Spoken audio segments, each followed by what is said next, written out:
The Hungry Tide, written by Val Wood, read by Andover. The moral right of the author has been asserted. Where life and beauty dwelt long ago, the oozy rushes and seaweed grow, and no one sees and no one hears, and none remembers the far-off years. It is the olden, the sunken town which faintly murmurs, far fathoms down, like sea winds breathing it murmurs by, and the sweet waters tremble, and sink, and die. Chapter 1. The dark water slapped against the supports of the wooden wharves and staiths as the whaler drifted silently up the river. The mist which hovered over the water started to lift, and, carried by the easterly wind, floated across the wharves and into the gardens of the merchants' riverside houses. Through the quiet streets and alleyways it spread, carrying with it the stench of processed blubber from the Greenland yards. On it drifted, spreading wider through the town and reaching into the narrow, grimy Wyke entry, where it clung to the blackened timbers of the mean old houses that leaned one into another, touching them with dampness. The entry was silent, save for the rustling and scratching in the heap of rubbish which the wind had blown into a corner, for most of the occupants were still sleeping in the early dawn.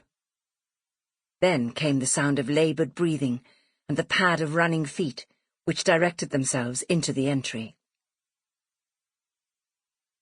Maria wiped her mouth on a corner of the coarse sacking which was tied around her waist.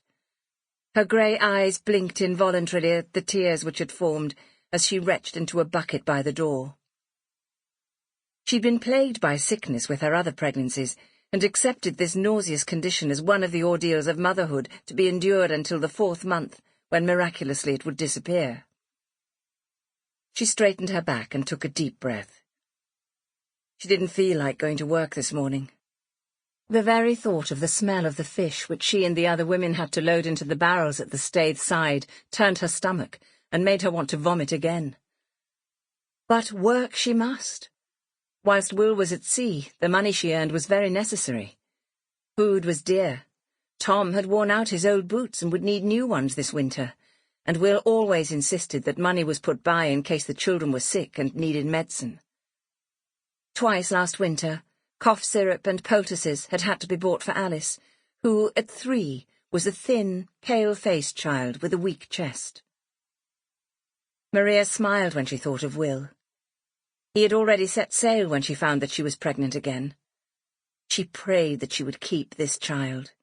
She desperately wanted one more bairn, one more that they could love and keep, and who would help her over the loss of the 2 babies who had died before Alice was born and who were buried in the churchyard.